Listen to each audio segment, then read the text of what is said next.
Hey gearheads, and welcome to Garage Talk, a discussion about all things automotive. I'm Cory. And I'm Matt. And each week this podcast will serve as a catalyst for discussion on all sorts of topics that grind our gears, rev our engines, or just need a bit more conversation. And on this week's episode, we've got another special announcement for you. Another one. Why don't you spill the beans, Matt? Well, our guest this week has been a shop owner, a TV star, and has been empowering women since 2007. We discuss all things automotive with the one and only Bogi Lateiner, co-host on All Girls Garage on the MotorTrend channel and build leader on multiple all-female SEMA builds. You can find out more about Bogi and what she's doing at her website, bogisgarage.com. You can find out more about Garage Talk and what we're into by following us, liking us on Facebook, Instagram, and Twitter, all at GT Garage Talk, or you can head over to our website, gtgaragetalk.com. But that's enough about us. Let's talk to Bogi. Let's do it. All right. So, Matt, do you have any questions for Bogi? I do, actually. So, Bogi, first off, thank you very much for Absolutely. Taking your time and coming on the show with us. Super stoked to be able to talk with you and to share some stories with you. Kind of first things first, you are busy. Like very busy. The girl gang and the all girls garage and all this stuff you've got going on. It's incredible and I love it. Share with us a little bit about what all you have going on and kind of your passions behind those things. Oh my. Well, at this particular juncture in time, COVID has kind of put like a pause on everything that I do. So I feel very unbusy at the moment. But you can breathe a little. Yeah. I can breathe a little. Yes. My cats are like, who are you and why are you in our house? This is the longest, well, right now at this moment I'm in Florida. I'm in a lovely hotel room right now. Yes. We're doing some filming of All Girls Garage. And that's about the only thing I have going on right now. But other than that, I've been home the longest stretches of time that I think I've been home in years. So wow. It's kind of crazy. Yeah. So kind of silver linings, I guess. Yes. Is what's going on. Giving me a little chance to breathe. But yes, normally I have a ton of stuff going on. So I have a TV show. Obviously, All Girls Garage is in its 9th season. Awesome. Been doing that for a long time now, since the first season. Been on that show, and it's a ton of fun for those who are listening who don't know what that is. It's a automotive DIY show on MotorTrend. And it's myself and now just one other host, and we do restoration projects and repairs and maintenance and diagnosis and whatnot to kind of really just share our passion for cars and our information about cars.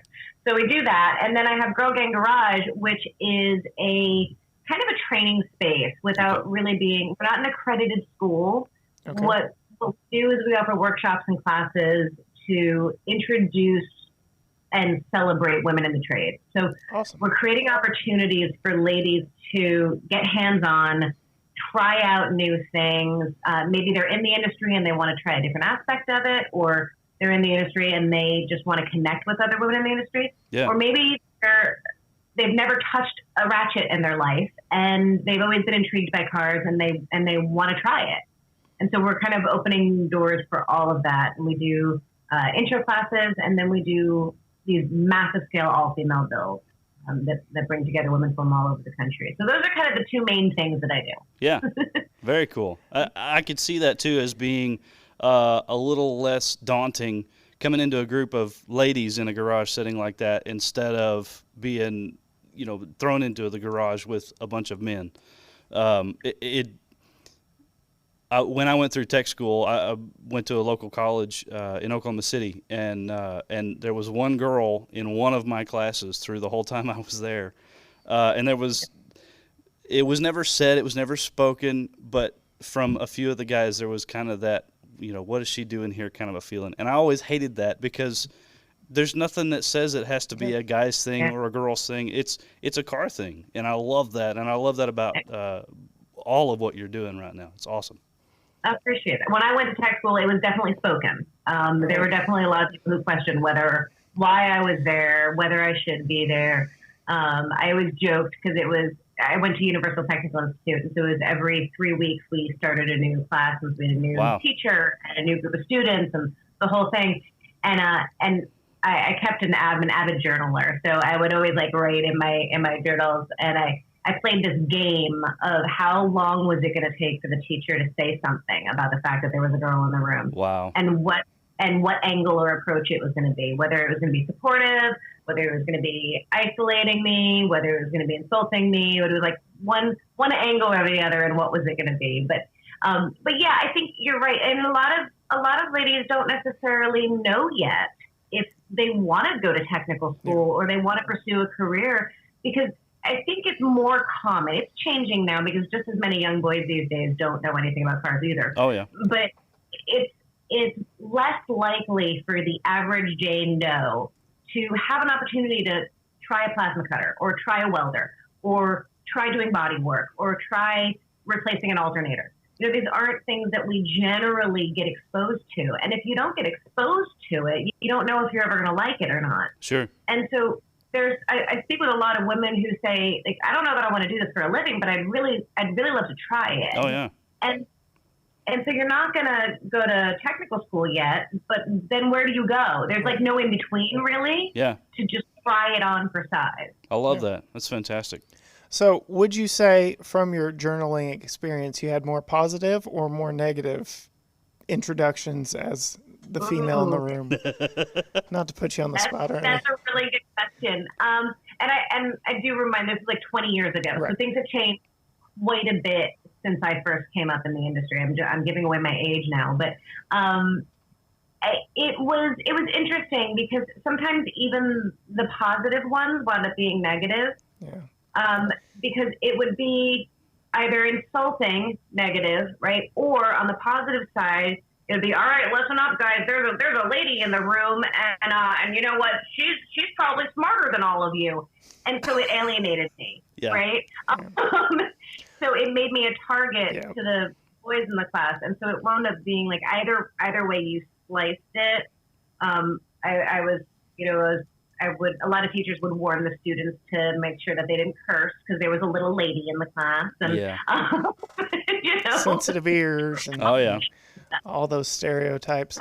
So my wife and I have had constant conversations kind of around this stigma and this perception that the automotive industry is just all male, and that's all there is to it. She doesn't like to tell the story because she hates that it ever happened to her. But when we first met, she had a Mini Cooper, and there are only a couple places here in our local area that would work on them. And she took it in for a simple problem. I can't remember what it was at this point. I think battery needed replaced or something, and they're like under the rear seat or something. Tiny car. So she old one. It was a 2010. So okay. Yeah, and she took it in. They gave her a quote. It was outrageous. I went back in with her to like sign the paperwork or pay for it or something, and it was instantly cheaper. And there's this common thread throughout her life when dealing with cars that the men in power can take advantage of a woman because she doesn't know or doesn't seem to know anything about what's going on. And has that been an experience for you? And has it been fun for you to prove them wrong if it has been? Because I would relish. It's fun to prove those wrong every once in a while. That's definitely, it's fun to be underestimated sometimes. Yes. That makes me really sad to hear that story. And now obviously it's not the first time I'm hearing something like that, and we hear it often. And the thing is, nowadays I hear it from men too, because just as many men don't know about cars, especially modern cars, right? Even if you're a gearhead and you're really into older cars, you start talking CAN bus diagnosis and they're like, right? And I think the challenge of the automotive industry, A, heavily male dominated, B, highly technical. Oh, yeah. And anytime you're talking to a service provider in any arena and they start throwing out technical language, it's easy to assume that you're being taken advantage of. Right. And the fact that we've got some bad seeds in our industry who really are taking advantage of people means that often I was a general repair shop owner for 13 years, Right. and we ran an amazing shop, right? We didn't discriminate, we didn't treat people poorly, and yet new customers before they knew us, because we were an auto repair shop, just because we were auto repair, they walk in the doors with their fists clenched, assuming to take advantage of them because it's become natural defense. And so I think sometimes we think we're being taken advantage of when we're really not. Right. Yeah. Oh yeah. That's not to take away from the fact that there's definitely some crap that happens that's awful and shouldn't happen. There's a lot of work that the industry needs to do in general, and definitely we need to do around women, both as players within the industry and as consumers of the industry. Right. Definitely. And I know one of your passions is promoting tech schools and having people step into those vocations. And oh my goodness, how important is it that we have people who are properly trained? The more complex that are, good people who, I mean, every year cars get more and more complicated. We have heated steering wheels and lane departure and automatic braking and all these things involved in our, Cory loves the technology. I can't stand it, but I do too. I'm not gonna lie, I love the technology. Oh, she's on your side. Yes. You know what? I enjoy the puzzle of it. Like from a technical, just from a mission standpoint, I enjoy the challenge. Yeah. And I enjoy the constantly changing. Like that's what I love about my career choice, and what I think is such a great opportunity for people in this career path is that you always have a new challenge. You always have a new puzzle to solve. It doesn't get stagnant. It doesn't get old. It's not boring. There's so many things I love about being a technician. But yeah, I'm a huge fan of trade school for a number of reasons, right? Like one, because I think it's a great career path. I think we do our kids a disservice by telling them that there's only one path to success when there's surely a multitude of paths to success. Right. But I also feel like technical school, it lends a little bit of professionalism and credibility to the industry, which I think has an outdated and old, no longer true stereotype of kind of being this, backyard Bob kind of skill set that isn't a profession, right? And so when we start talking credentials and certifications, like we lend some credibility to what is a very highly technical field now, where our technicians have, $20,000 to $30,000 worth of education, and then they've got $100,000 worth of tools, and they're working on cars with more control modules than the first space shuttle, and like they have to be, our technicians have to be smart. You know? Yeah, definitely. So there's a number of reasons why I'm all about it. Yeah. Awesome. I've even run into the stigma of being ASE certified and coming into a shop where a lot of the guys are older guys, very, very well experienced. They know what they're doing, and it's almost like I'm stepping on their toes just by having that patch on my shoulder. And so there's a fight in both directions. There is. But I mean, my goodness. So my first certification was in 2006. And just in that amount of time, 2008, just in that 12 years, the industry has changed drastically. Yeah. So if you're on the line as a technician and you take a year off, like technology has just passed you by. Like absolutely. Like we're going to school consistently, both on the line working on cars, but also actually going back for more classes and more training, always to learn the new models. But you bring up an interesting point with ASE, and I think it's tough. In the United States, we don't have any certifications. The woman who does my nails needs more certifications than I do as a technician.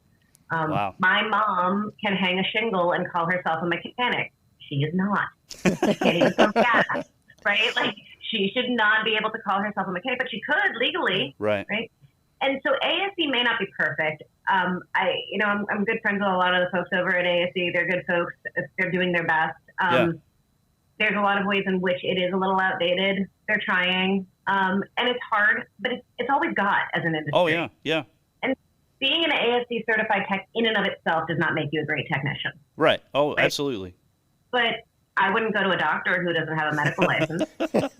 Exactly. Absolutely. Just like a medical license doesn't make you a great doctor. Right. Right. but I want both. I want experience and certification. Right. Absolutely. Absolutely. So you had touched on doing a disservice saying that college is the only career path. And if I'm not mistaken, that was told to you and you followed that and then went to technical school. Is that correct? Yeah, absolutely. I got into cars when I was in high school, and it was very not expected. I didn't grow up around cars. My dad likes cars. They're cool looking. He knows the years and then models, but he doesn't know how to work on them. So I didn't grow up in the garage or anything. My mom, clearly, we know she's not into cars. It was kind of unusual, but I was in love with Volkswagen Bugs, my little air-cooled bug obsession. And so I decided I wanted to buy one. And I saved up all of my babysitting money and my lawn mowing money, and I bought this cheap POS VW Bug. And I started learning about them. So I wanted, a couple of things happened. One, I would bring my car in for service, and I would get treated poorly, or I felt like I was being treated poorly. Right. And then I started reading car magazines. So I was like, well, if I'm going to get treated poorly at the shop, well, I want to learn how to fix it myself. Right. So I start reading these car magazines, and the only time girls show up, they're wearing bikinis and high heels and strategically placed grease marks, right?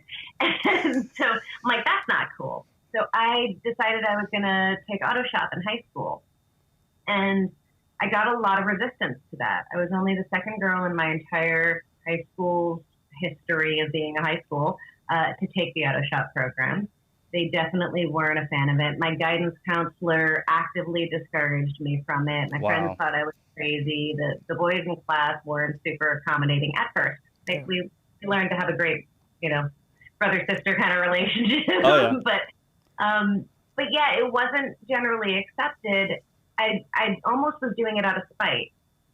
Yeah. But my whole childhood, it wasn't ever a question of whether I was going to go to college. It was which college are you going to go to? Oh, yeah. It was assumed, right? And so I did. I went off because nobody ever came to my high school to talk about technical school or to let me know that there was a career path in the trades. Like it wasn't even in my periphery, right? Right. And so I went off to college and I did my college thing and I loved it and I don't regret it. And it was a wonderful experience. And at the end, I was kind of burnt out. I was burnt out on academia and everything being cerebral. And I really missed working with my hands and problem solving in a more tangible, tactile way. Oh, right? Yeah, absolutely. So yeah, again, shocked everybody in my life and moved out to Arizona and went to Universal Technical Institute, and here we are. Nice. That's awesome. So you've alluded to your parents not necessarily being into cars. That's kind of where I am. We've done an episode with my dad, and he doesn't know where my love of cars came from. But so where was it just the purchase of this Bug that really just lit everything up for you and opened the whole new world to you? And what have you had since then? That highlights. It definitely was that, right? It was definitely the Bug that started the whole thing. And it didn't start out as a love of cars. I thought Volkswagen Bugs were cute. I loved that they all had a story. I loved that, you could tell anybody that you had a Volkswagen Bug and everyone's like, oh, I've got an uncle who drove cross country in one, or I used to all sleep the time. Like everybody's got a story, right? So I loved that about it. But I wasn't really a car person. What I loved was taking things apart and putting them back together again. I loved puzzles growing up. Yeah. I loved figuring out, okay, if this is doing this and this is doing this, then that's got to be the part that's not working. And that was the part that I loved about it. And it's funny because even now people are like, well, what's your favorite kind of car? And I'm like, broken ones. Right? Like, Matt's got a good one for you. Right? I'm not a typical car person, and it kind of throws people every once in a while. I do love them. I appreciate them. I like driving them. They're fun. I like looking at them at car shows. I like building them. Yeah. But I don't love them because they're cars necessarily. I know that's sacrilegious to say. I love working on them. I love problem solving them. I love the technology of them. The process of taking something that's broken, beating your head against the wall sometimes, trying to figure out, right? It's the only job in the world I can think of where while you're doing it, you're cursing it every step of the way. You're like, Absolutely. why? And then the minute you're done, you're like, look what I have made. I am the master of the universe. That's it. That's exactly it. Oh my goodness. Yeah, I think you and I are soulmates because I'm right there with you. I love it. I have had several projects. My first car was a '71 Super Beetle, and my dad and I rebuilt the engine and didn't torque one of the rod bolts, so it slung that one, and then we rebuilt the engine again. Yeah, because they're a dime a dozen, and you just go find another one, put it together, and go. No, but my lovely, wonderful, amazing wife has put up with 2 or 3 projects that have sat just a little bit too long in the driveway, and I've had to, find something else to do with them. But no, I'm absolutely right there with you. I love that figuring it out, putting it back together, getting it running again. Even if that's all you do is just get it running and go drive it around the block. It's so satisfying, so tangible. So you heard it here, listeners. If you're into puzzles, if you're into working with your hands, if you're into figuring out what's wrong and making it whole again, pursue an industry, the automotive industry, and absolutely auto repair. So there's so much opportunity in the industry, and my love for problem solving technical stuff has really grown into a love for communicating stuff about cars to other people and using cars as kind of the vehicle, no pun intended, for empowering people, right? Because when I first started getting into cars, they were scary, right? Cars are scary. They're unknown. They're unfamiliar. I didn't know anything about them. They're big pieces of metal and plastic that drive me around, and there's so many parts and pieces I didn't understand. Once I got over that fear of them and realized that somebody put this together, I can take it apart. Yep. And if they put it together, that means I can put it together again. And once you start building that evidence of I can do this, I can take this apart and put it back together, suddenly everything else becomes less scary. Yeah. And nothing's intimidating anymore because it's all just a puzzle to solve. It's all just parts and pieces. And so whether you're talking about a house or a microwave or a refrigerator or a car or a whatever, right? Even something more intellectual of a process, right? Like a paper you have to write or a problem you have to solve, right? It all becomes the same thing. And so I've become really passionate about teaching other people about cars because when you see that light bulb go off and they're like, oh, that's how that works. Yeah. You know that's going to translate into other areas of their life too. That's awesome. Hey Gearheads, this week's episode is brought to you by our friends at ETX Laser. Born from a desire to bring custom decor and gift ideas to life, owners Brandon and Hannah are seeking to step up your style with their custom laser engraving. They can craft designs on wood, glass, metal, and more, and will work with you until you are satisfied. ETX Laser is also designing the awards for our upcoming Unlikely Heroes car show. You can check out their work and give them a like by heading over to their Facebook page, facebook.com/ETXLaser. You can follow the link on our car show page, gtgaragetalk.com/carshow, or you can shoot them an email at etxlaser@gmail.com and get your custom engraved artwork started today.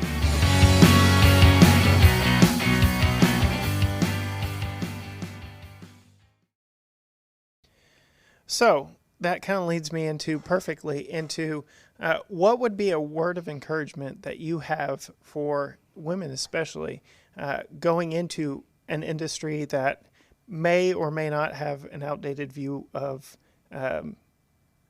its workforce and is definitely male dominated. I try to be real with people, right? I don't want to be too pie in the sky, and I definitely want to share that the message of if you love this, if you have feel called to it and it feels right for you, like you go after what sets your soul on fire, and don't listen to anybody. You find your allies, you ignore your critics, you use them to fuel your fire, and you go after what it is you want. At the same time, I want to be real with people. Women make up about 2.5% of all automotive technicians. Wow. That's up from the 1.7 it was when I started out. Wow. Wow. It's not always an easy road. Yeah. Can be an uphill battle, and you will have people who are not supportive, but you're going to have a whole lot of people who are supportive. And fortunately, we live in a day of social media, which is it's double-edged sword, right? There's a lot of negatives to social media, but the beauty is you can see and connect with other women doing what you do. Yeah. And so you can know you're not alone, and connect with people. Find your mentors, find your allies, find other folks who are like-minded, and don't be afraid to reach out for help. Yeah. And I think that's really, like, for anybody, male or female, getting into any industry. Absolutely. Don't be afraid to reach out for help. Absolutely. And find your allies. That's awesome. Now, that whole hard-headed thing that we as humans have, we've got to learn to get over it. Right. We somehow feel like if we ask for help, then it's not as genuine of a win. Right. But it's still, we all need help. Oh, yeah. Definitely. Well, to shift gears a little bit. Pun intended. Yeah, absolutely. We're going to move into a segment that we like to call Random Misfire. Oh, no. The most famous code in the automotive industry, PO300, right? And so this is 8 questions. Cory and I will both be asking you. Some of them are, either or. Some of them are, your personal preference, things like that. And of course, you'll be fine. Yeah. We'll make it very simple for you. And of course, there's 8 questions because all engines should have 8 cylinders. Oh, really? Yes. Okay, well, we'll take this offline. We'll discuss. To make so much power with a 4-cylinder these days. Absolutely. That is true. Okay, all right. Touche. Mr. Air Cool, did your Air Cool Volkswagen have cylinders? No. She got you. Alrighty then. I may have written that part of the script. Who knows? Yeah. You got me. So do you only want to do 4 questions or? So, Cory, if you want to start us off, and we'll just kind of bounce back and forth. And I have a special question at the very end that I want to ask you. I'm excited to find out how connected we are. Oh dear. When it comes to cars. All right. So I'll start off with a personal one. Do you name your cars? Sometimes. I have not named my most recent car, but I always call all of my inanimate objects by male name. Okay. When I do name them, they're always boys. Okay, cool. Yeah, I'm kind of the opposite. All my vehicles have been female. I typically everybody calls their cars female names. Yeah. Why do all the inanimate objects have to be women? I don't have a good answer for that one. All right. Think about that. Okay. All right. I will agree I'm outdated on that one. So. But sometimes I name them before I even get them. So, yes, I've got a problem there. So, All right. Matt? All right. Manual or automatic? Manual on principle for like 9 million reasons, manual. However, I was told by my staff, my employees at my old auto repair shop many, many moons ago that I was not allowed to own a manual because I am the queen of multitasking and I'm always doing 14,000 things while I'm driving. And so I was told that I'm not allowed to have one more thing to do. That's awesome. You're one of those drivers. Okay. I love it. So I drive an automatic. Except for my Nash. My Nash, of course, is a manual. Yeah. That's fantastic. All right. So it's my turn? Yep. All right. So this one's a little more recent. Team Jeep or Team Bronco? Bronco. Yes. All right. Well, I mean, that's a hard answer too, right? Yeah. Like, I like the new Bronco. I think it's really sexy. Jeeps are awesome. I have nothing against either of them, honestly. But the new. Yeah. Yep. Absolutely. Yeah. All right, Matt. All right. Turn. I think I know the answer to this question already, but I'm going to ask it anyway. Build it or buy it? Depends on what we're talking about. Most of the time, the answer is build it. Okay. There are times, right? I could sew my own clothing, but I really just can't be bothered. Fair enough. Right? There's times where just because you can make it yourself doesn't mean it's necessarily the smartest or the wisest or the most intelligent way to go about things. But most of the time, I will say build it. Very wise words. Very wise words. Are you going to be putting a BMW in a Chevy truck again anytime soon? No. That was a really good thing. No, it wasn't. But it was a wonderful thing, and I don't need to do it ever again. So, check. So you've kind of already touched on this one. We could go a little more in depth with it, but more tech or less tech in vehicles? I think overall tech is positive.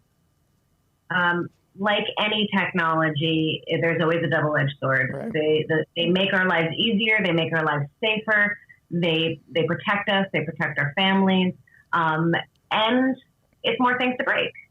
So Yep. it depends on what you're trying to accomplish. But I think overall tech has, in cars particularly, has been a wonderful thing. Our cars are safer. They're smarter.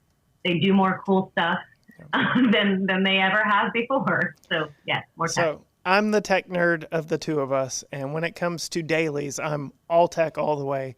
But my favorite car, 1969 Camaro Z28, I want it as original and no technology. Like give it to me the way it rolled off the factory. So, and there's beauty in that too, for sure. Yes, and a simplicity, being able to fix stuff without a electronics background or anything. Oh, yeah, like yeah. that. So yeah.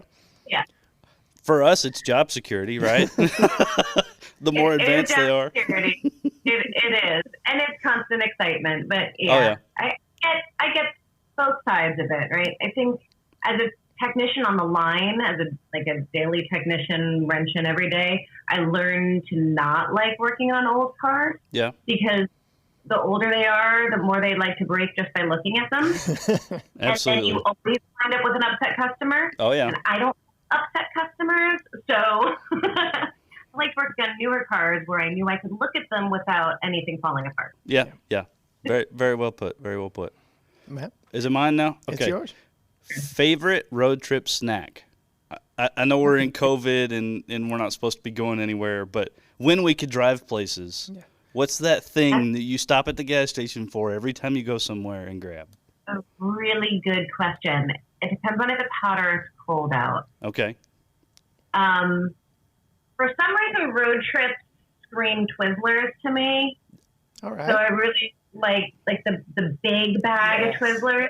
Yeah. But if it's not hot out, chocolate covered pretzels are my they're my Achilles heel. Mm-hmm. Yes. But in Arizona this time of year you can't eat chocolate covered pretzels because they will melt before you take it to your mouth. So Yes. Awesome. All right. Favorite car?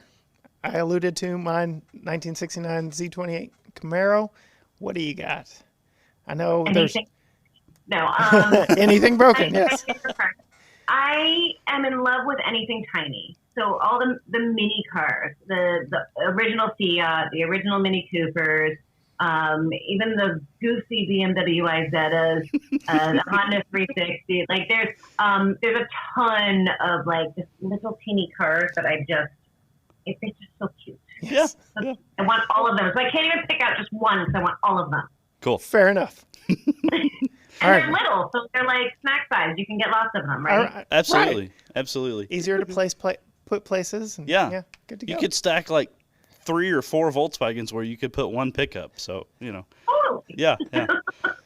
All right. So this is the one I've been excited about. I watched the Working From Home on the MotorTrend on demand, and I noticed almost immediately that you are a tea drinker. Me being from the South, the typical is sweet tea. I am on the other side of that coin, and I love unsweet tea. So the question for you is, sweet or unsweet? Unsweetened with 1 stevia. Okay. All right. Because I'm weird. Just a little bit of sweet, but I am not I can't do sweet tea. I can't do I just brew it straight black. The heavier, the stronger, the better, and then just a little bit of stevia to take the edge off. Yep. See, I've got family that would prefer the spoon to stand up after they get done mixing in all the sugar. So, can you imagine with the amount of tea that I drink already, if I was drinking it sweetened, I would be bouncing off the wall. yes. Yep. It would probably be great for television, let's be honest. I'm pretty sure my grandfather, who loves sweet tea, would mix it 1 part to 1 part sugar and tea, like for everything. So a cup of sugar for a cup of tea. He loves sweet tea. God, I feel the diabetes coming on just thinking about that. Oh, good stuff. Well, Bogi, we truly appreciate you coming on and sharing your passion, sharing your history, and just hopefully enlightening the future for some of our listeners and our viewers, and hopefully maybe we will get some new people in the industry because of this. Yeah. That is ultimately what we want to do. Between your message and our message is we want more gearheads in the world. Absolutely. And The water's great. Come on in. Yes, That's it. Yes. So do you want to tell our listeners just one more time where they can find you and where they can find more about you? Yeah, absolutely. So you can find me on social media, Bogi's Garage, or the name of my shop is Girl Gang Garage. And so on Instagram, Facebook, Twitter, website, you name it, all across the board, it's Bogi's Garage and Girl Gang Garage. And please feel free to reach out and ask questions, shoot me a message. I do my best to respond as quickly as I can to everybody. I love chatting with folks, and I love connecting with other gearheads and car enthusiasts, and especially ladies out there in the trades. Love hearing from you. So Awesome. Well, we have very much enjoyed the conversation with you. Thank you very much for being on with us. So thank you guys. we cannot thank Bogi enough for taking time to chat with us about the industry and her experiences with it. You can find out more about Bogi and what she is doing, what she's into, by going to her website, bogisgarage.com. That's BOGISGARAGE.com. And she's got links to all her social channels. She really loves hearing back from her fans. So go check her out. You can hear more about what we're into and what we're doing by heading over to our Facebook, Instagram, and Twitter, all at GT Garage Talk, or hitting up our website, gtgaragetalk.com, for the latest things that we're into and car news. That was a blast of a conversation. That really Bogi. was. I know, though, that you are super excited for next week's conversation. A smidge. Yeah. A smidge. Be sure to tune in next week, because we get to discuss all things automotive with an American Icon Car Club owner Yes. and fellow gearhead. It's going to be fun. But until next time, bye.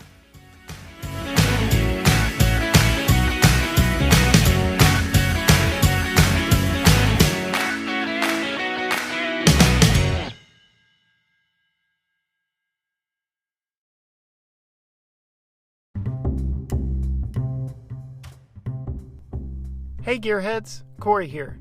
And if you liked that interview and would like to hear more, even a blooper or two from our recording, head over to patreon.com/GTGarageTalk. Sign up for our 1LT Camaro tier and you will be granted early access to unedited episodes. You will get to hear everything that goes into Matt and I making a recording of Garage Talk, as well as some bonus content from our guest. If that's not enough, browse through our many other tiers and see what perks come with each level. We appreciate all of you, and we thank you for listening.